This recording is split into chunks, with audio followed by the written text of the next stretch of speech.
बाज बहादुर चंद पढ़ चुके थे, जो कि हमारा चंद वंशा कौन सा था हमारा 50 आया था, पढ़ चुके थे ना बाज बहादुर चंद। ठीक है, कार्यकाल कब से कब तक था उसका हमारा?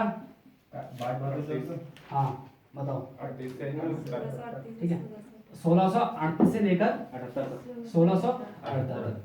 देखो बहुत सारी चीज पढ़े थे बाज बहादुर चंद के बारे में, क्योंकि अगर हम बात करें कि दिल्ली मुगल दरबार में तो शाहजहां का समकालीन था। ठीक, और क्योंकि शाहजहां ने इसको हमारे एक तो जमींदार की और दूसरे कौन से बहादुर की उपाधि दी थी। ठीक है, और बात करते हैं, जब हमने कहा कि तिब्बत के तरफ तो इन्हें बहुत सारी क्या टैक्स भी लगाए थे, भोटिया और तिब्बतियों के मध्य ना। ठीक, उसको भी ध्यान में रखते हुए चलना। लेकिन हम पढ़ चुके थे बाज बहादुर चंद, लेकिन अब पढ़ेंगे हम एक महत्वपूर्ण राजा हमारा चंद वंश का, कौन सा 51वां राजा, उसका नाम था हमारा कौन सा जोधचंद। ठीक है, देखिए जिसका जो कार्यकाल था ना, कार्यकाल देखिए 78 तक पढ़ चुके थे हम। 78 के बाद आगे चलेंगे कहां तक? 1678 से लेकर हमारा कहां तक? 1698 तक। ठीक, देखिए मैं तुमसे पहले भी कहा, अगर हम जब भी चंद्रवंश पढ़ते हैं ना, तो क्योंकि अब ऐसे राजा आ चुके हैं जिनका हमें सन याद रखना बहुत ही जरूरी है ना। ठीक, जिसमें कि मैंने तुमसे एक बात कही थी कि जब उद्योगचंद आएगा तो 1678 से लेकर 1698 तक से सबके सब सन इसके बहुत महत्वपूर्ण हैं। पहला सन मैंने आपसे कहा था कि 1678 याद रखो, फिर 1679 याद रखो। ठीक है, एक 1680 बहुत महत्वपूर्ण है, बताओ क्यों महत्वपूर्ण है? बहुत ज्यादा महत्वपूर्ण 1680। उसके बाद 1682, फिर 1683, फिर 1688, फिर 1696। ये इतने सन आपको याद रखने हैं। ठीक, देखो याद तो करने ही पड़ेंगे क्योंकि भाई सब लोग तैयारी कर रहे हैं ना। ठीक, जब बात आती है ना कि भाई इतने सन कैसे याद करें, अब बताओ कहानी क्या होती है। हम पहले उत्तराखंड मैप बना, छोटा सा मैप बनाते हैं।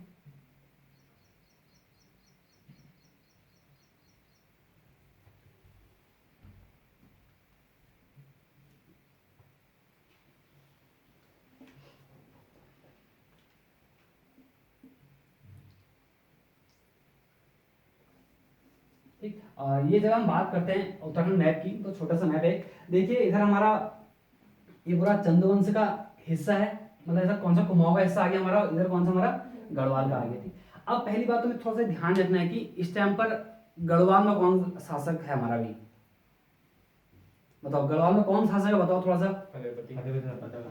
फतेहपति शाह है, कंधा में सब। ठीक है, फतेहपति शाह यहाँ पर शासन कर रहा है, कहाँ पर? हमारे पवार वंश में ना, फतेहपति शाह। ठीक है, और कुमाऊं हमारा कौन है? हमारा उद्योगचंद। लगभग अल्मोड़ा में है कि चंपावत से आ चुके थे ना पहले लोग। ठीक, उद्योगचंद। अब बात ये आती है कि मैं तुमसे एक बात कही थी, क्योंकि इससे पहले बाज बहादुर जो चंद था उसने भी कहीं ना कहीं बार बार आक्रमण किए थे पवार वंश पर। ठीक है भाई, जब उसके पिता ने कर रखा तो वो तो है स्वाभाविक करेगा ही करेगा, ऐसा है ना। ठीक, और हमें एक चीज और ध्यान रखना है, यहाँ फतेहपति शाह है, यहाँ उद्योगचंद है, दो टीम हमारा एक राजा होता है, उसका नाम है देवपाल। ठीक है, उसको ध्यान रखना, उसका नाम हमारा क्या? देवपाल, जो कि बहुत ही महत्वपूर्ण एक राजा होता है डोटी का। अब जब बात ये आ रही है, ये तीन चीज जानना बहुत जरूरी है, और हमारा बस तीन जानो, उसके बाद थोड़ा आगे बात कर लेते हैं। देखिए जब उद्योगचंद सबसे गद्दी पर बैठा है ना 78 में, तो 78 पर बैठते ही वो आक्रमण करेगा हमारे सीधे बधाड़गढ़। बधाड़गढ़ हमारा कहाँ है? तो चमोली में, इधर लगभग पड़ता है ना बधाड़गढ़। ठीक, इधर हमारा ये इधर आक्रमण करेगा, और कब करेगा आक्रमण? पहला सन 1678, कहीं ना कहीं फतेहपति शाह को हराएगा। ठीक, पहले मैंने बात की थी चीजें। उसके बाद ठीक फिर 79 में आक्रमण करेगा, एक बार फिर और करेगा। अब आक्रमण कहाँ करेगा? हमारा चांदपुरगढ़ी। चांदपुरगढ़ी। अच्छा ये बताओ कि चांदपुरगढ़ी का प्राचीन नाम क्या है? सिरगुल थाना, पढ़ चुके थे। ठीक है, तो सिरगुल थाना चांदपुर का प्राचीन नाम था। तो क्या हुआ, इन दोनों क्षेत्रों जीता और कहीं ना कहीं फतेहपति शाह उसने हराया। ठीक, और जब होता क्या है, जब ये चांदपुर जीत के आता है उद्योगचंद, तो वापस जब कुमाऊं आएगा ना, कुमाऊं वापस आएगा, तो क्या होता है, उसको धाई माता ही मारी जाती है। पहले बात कर चुके थे धाई माता ही मारी पर। तो जो धाई माता की बीमारी होती है, हुआ ये कि इसको उद्योगचंद को धाई माता बीमारी हुई, ये पता कैसे चलता है? बरम ताम्रपत्र। ये चलता है, बरम ताम्रपत्र से पता चलता है। बरम ताम्र पत्र से। अभी ब्रह्म ताम्रपत्र है कहाँ, तो मुआनी पिथौरागढ़ में। मुआनी पिथौरागढ़ में हमारा ब्रह्म ताम्रपत्र, वहां से हमें पता चलता है कि भाई हमारे उद्योग चंदों को एक ऐसी बीमारी थी जिसका नाम था धाई माता। ठीक, अब लेकिन जब किसी को बीमारी हो चुकी है, भाई इतना बड़ा राजा है हमारे चंदू वंश का, लेकिन इसका इलाज तो कोई ना कोई करेगा। एक होता है उसमें वरमदेव जोशी, जो इसका हमारा इलाज करता है धाई माता का। ऐसा उल्लेख हमें मिलता है इसी ब्रह्म ताम्रपत्र जो कि मुआनी पिथौरागढ़ से हमें मिलता है। ठीक, लेकिन अब ध्यान रखना, जब इसको धाई माता बीमारी होती है ना, इतने में क्या हो जाता है कि हमारा फतेहपति शाह और देवपाल मतलब डोटी के राजा के मध्य क्या हो जाती है, एक संधि हो जाती है। भाई संधि क्या होती है, देख अगर हम पर उद्योग चंदा आक्रमण करेगा तो तू मेरी हेल्प करेगा या मैं तेरी हेल्प करूंगा, इनकी आपस में संधि ऐसी हो जाती है। और वह संधि हमारी होती है 1680 में, इसलिए मैंने 1680 यहाँ पर आपका लिखा हुआ था। ठीक, संधि कब हुई, तो हमारे 1680 में हुई, फतेहपति शाह और किसके मध्य, देवपाल के मध्य होती है। अब कहानी यहीं तक खत्म नहीं होती है, कहानी अब शुरू होती है। हुआ क्या, जब इसको धाई माता बीमारी हुई, इसने अपना इलाज करवाया हमारे किससे, वरमदेव जोशी से। लिख लें जिसको याद नहीं है, वरमदेव जोशी से इसने अपना इलाज करवाया। अब क्या आगे कहानी ये होती है कि अब ये बीमारी से कभी ना तो ठीक हो गई, इसका इलाज चल रहा है। ठीक, तो यह ठीक होता है 1682 में। 1682 जब ठीक होता है ना, ऐसा उल्लेख मिलता है कि ठीक हो गई, ये स्नान करने जाता है कहाँ, हमारे इलाहाबाद। लगभग इलाहाबाद हमारे कहाँ, तो इधर होगा ना, यूपी हो गया, नीचे इलाहाबाद जाता है। इलाहाबाद में भी वहां पर एक नगर था, घाट था, उसका नाम रघुनाथपुर घाट। लिख लेना भाई, पूछा कि उद्योग चंद ने स्नान कहाँ पर किया, तो रघुनाथपुर घाट में किया था। रघुनाथपुर घाट में इसने स्नान किया था, और वह सन हमारा कब था, तो 1682 था। अब देखिए भाई, इलाज से बंदा ठीक हो चुका है। अब कहीं ना कहीं क्या सोचेगा कि यार अपना सामाजिक विस्तार करना चाहिए, और सामाजिक विस्तार करने कहाँ जाएगा, ये सीधे जाएगा हमारे डोटी जाएगा। क्योंकि बात ये थी, गढ़वाल का क्षेत्र में पहले से जीत रखा था, वहां तो आक्रमण में जरूरत है नहीं। ठीक है, अब वो सीधे गया कहाँ, हमारे डोटी में। डोटी का जो राजा था उस टाइम देवपाल, यह उस टाइम था हमारे अजमेरगढ़ में, अजमेरगढ़ में। और अजमेरगढ़ हमारे उस टाइम पर डोटी की ग्रीष्मकालीन राजधानी हुआ करती थी, ग्रीष्मकालीन राजधानी हुआ करती थी। और यह बात कब की है, यह बात हमारी 1683 की।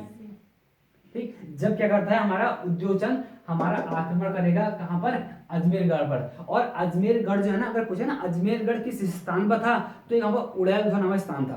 तो उसको भी नोट कर लेना कि अजमेरगढ़ जो था उड़ैल ध्वज नामक स्थान पर था करके ना, उड़ैल ध्वज नामक स्थान पर था। ठीक, अब होता क्या है कि जाएगा वो उद्योगचंद जाएगा देवपाल पर, वहां क्या करेगा, आक्रमण करेगा।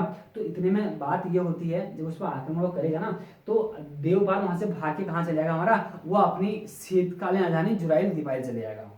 बस ध्यान देना कि भाई हमारे उस टाइम पर डोटी की पूछ देगा कि हमारी शीतकालीन राजधानी कहाँ थी, तो हमारी होती जुराइल दीपाइल। ठीक है, और जो कि हमारी सेठी नदी के तट पर थी, ये इसलिए फेमस है। पूछ देगा कि भाई जो हमारी डोटी है या उनकी जो शीतकालीन राजधानी कहाँ थी या किस नदी के तट पर थी, ध्यान रखना हमारे जुराइल दीपाइल जो कि सेठी नदी के तट पर थी। ठीक, ठीक हुआ भाई, वो हमने भाग के वहां चले गया। हमें उल्लेख तो यह मिलता है कि बाद में क्या होता है कि हमारे उद्योग चंद ने क्या किया था, हमारे जुराइल दीपाइल पर भी अधिकार कर लिया था। ऐसा उल्लेख देखने को कहीं कहीं मिलता है और कहीं कहीं पर नहीं मिलता है, हमें उसको ध्यान में नहीं देना है। बात यहाँ पर यह होती है कि देवपाल अब क्या करेगा। ठीक है, कहीं ना कहीं देखो वो भी तो एक राजा है ना, ठीक, वो भी राजा है, उद्योगचंद भी राजा है। बताओ 1683 में चले गया, कहाँ चले गया हमारे, वो डोटी चले गया है। तो वहां से क्या करेगा, अब उद्योगचंद बोर तो हुई होगा, बहुत साल हो गए हैं, उसने कहा कि संधि कर लो। संधि में क्या करे, इतना बड़ा साम्राज्य पहले था उस पर उद्योगचंद पर, उसने संधि इसलिए करी कि भाई अब क्या कहते हैं, संधि करे कुछ तो खर्चा पानी मिल ही जाएगा। तो संधि करता है कब, हमारे 1688 में। उद्योगचंद और देवपाल के मध्य संधि होती है, उसका नाम होता है खैरागढ़ की संधि। ध्यान रखना, खैरागढ़ की संधि होती है किसके मध्य, हमारे एक उद्योगचंद और देवपाल के मध्य, उसका सन था 1688 में। तो इसमें वो देवपाल स्वीकार करता है कि ठीक है मैं तो टैक्स दूंगा, ठीक है, और उद्योगचंद कहता है ठीक है भाई अपना कुमाऊं आ जाता है। लेकिन देखो इतनी बड़ी संधि करके आ रहा है, इतना बड़ा क्षेत्र जीत के आ रहा है उद्योगचंद हमारा, कहीं नहीं खुश तो होगा ही होगा। ठीक, जब वो खुश होगा तब क्या करेगा वो, तब वो आएगा अपने अल्मोड़ा में, और अल्मोड़ा में हमारा एक वहां पर क्या करेगा, आने के उपलक्ष्य में 1 लाख दिए का निर्माण, 1 लाख दिए चलवाएगा, 1 लाख दिए, जिसे हम इतिहास में लक्ष्य दीपावली नाम से जानते हैं। एग्जाम में आ चुका है कि लक्ष्य दीपावली किसके द्वारा शुरू की गई थी, तो ध्यान देना कि लक्ष्य दिवाली शुरू की गई थी किसके द्वारा, हमारे उद्योग चंद के द्वारा। ठीक, सब कुछ ठीक चल रहा है, बहुत बढ़िया चल रहा है, लेकिन अब होता क्या है, बहुत सालों बाद एक बात घटना फिर होती है कि जो देवपाल है वो हमारे उद्योग चंद को टैक्स देना बंद कर देता है। कहीं ना कहीं यार इतना बड़ा साम्राज्य जीत के सब कुछ ठीक चल रहा था, जो टैक्स ने बंद कर दिया तो कहीं ना कहीं उसको तो लगेगा ना कि यार मतलब क्यों पैसा देना बंद किया। तो फिर जाएगा उद्योग चंद, वो जाएगा कब जाएगा, हमारे 1696 में जाएगा देवपाल के पास। लेकिन इस बार हमारा कौन सा, हमारा इस बार उद्योग चंद हार जाएगा। और इसमें इसी 1696 में इसका एक महत्व होता है शिरोमणि जोशी, जो कि इसमें क्या होता है, हमारा मारा जाता है, ऐसा उल्लेख हमें देखने को मिलता है। कभी आएगा ना कि शिरोमणि जोशी उद्योग चंद के किस युद्ध में मारा गया था, वही जब वो कौन सा खैरागढ़ में जब जाता है तो उसमें ये मारा जाता है। और बात आती है कि शिरोमणि जोशी के अलावा भी एक और व्यक्ति, इसका नाम था हीरू देवबा। ध्यान रहे, हीरू देवबा इसका सेनापति था, ऐसा उल्लेख हमें देखने को मिलता है। लेकिन इससे पहले भी इसका सेनापति रह चुका था कोई, बाद में बता दूंगा कभी ना। तो ध्यान देना, इतनी सी बात होती है। अब देखो जब बंदा हारेगा तो कहीं ना कहीं क्या होगा, कहीं ना कहीं अपना उसका मनोबल थोड़ा गिर जाएगा ना, भाई इतना साम्राज्य जीतने के बाद हमेशा ऐसी घटना हो चुकी है, टेंशन तो बंदे को होगी। तब टेंशन क्या होती है, तो आएगा बंदा और आगे कौन सा संन्यास ग्रहण कर लेगा। ठीक है, ऐसा किया था नहीं किया था उसको इतिहासकार कहते हैं। ठीक है, इसीलिए एक हमारा इतिहासकार होता कौन सा, रुद्र दत्त पंत, जो कि हमारे उद्योग चंदो क्या बोलते हैं, सन्यासी कहते हैं। ध्यान रखना, अगर आएगा ना एग्जाम में कि रुद्र दत्त पंत को सन्यासी के नाम से कौन जानता है, मतलब उद्योग चंदो को सन्यासी किसने कहा, तो रुद्र दत्त पंत ने कहा। ठीक, और जब जब कोई बंदा सन्यास लेगा तब तक वो क्या करेगा, कुछ ना कुछ निर्माण करवाएगा। निर्माण में सबसे प्रसिद्ध उसने 2-3 निर्माण कराए थे, जिसमें सबसे पहले हमारा निर्माण होता है कौन सा, हमारा बालेश्वर मंदिर। उससे पहले हमारा तल्ला महल, ठीक है, तल्ला महल, और कौन सा, रंग महल। ठीक है, रंग महल, और अपने ही नाम पर उद्योग चंद्रेश्वर। ठीक है, उद्योग चंद्रेश्वर, त्रिपुरा सुंदरी, और एक मंदिर और था, उसका नाम था क्या, हमारा क्या, बालेश्वर मंदिर का भी इसने जीर्णोद्धार करता था, उल्लेख हमें देखने को मिलता है। और एक मंदिर और था, उसका नाम था पार्वतीश्वर। ये कुछ ऐसे मंदिर थे जो हमारे उद्योग चंद द्वारा क्या कराया गया था, इनका निर्माण करवाया गया था। ठीक, लेकिन अब बात यहाँ पर आती है कि निर्माण इसके अलावा भी हमारे उद्योग चंद ने क्या करवाया था। एक तो कोटा भवन में पहली बार हमें उल्लेख मिलता है कि कोटा भवन में हमारे क्या किया था, इसने हमारे आम के बगीचे लगवाए थे। अब कोटा के नाम से ने पहले भी कहा है कि कोटा के नाम से एकदम पूरे भाबर सेतु जानते हैं, और लेकिन मूल रूप से कोटा किसका नाम है, तो किसका, हमारा काशीपुर का है। ठीक है, और वैसे हम कोटा के रूप में कोटा बाग को भी जानते हैं, क्योंकि अभी उल्लेख हमें बाद में देखने को मिलेगा। भाई ये कोटापुर में हमारा एक देवी चंद आता है, जो यहाँ पर देवीपुर नगर की स्थापना करता है, उसको अपनी राजधानी बनाता है, ऐसा उल्लेख हमें देखने को मिलेगा बाद में। ठीक, लेकिन ध्यान देना, फिलहाल हमारा कौन सा, कोटा काशीपुर बोलते हैं, ध्यान देना। और उद्योग चंद के समय एक और महत्वपूर्ण एक स्थान होता है जिसका नाम होता है दारा। दारा बोला गया यहाँ पर किसको, हमारे द्वाराहाट को। ठीक, ये कुछ ऐसे महत्वपूर्ण हमारे स्थान है जो उद्योग चंद के समय पर हमारे देखने को मिलते हैं। ठीक, और लास्ट में क्या होता है, हमारे अंतिम समय हमारे इसकी क्या होती है, 1698 में इसकी हमारी मृत्यु हो जाती है।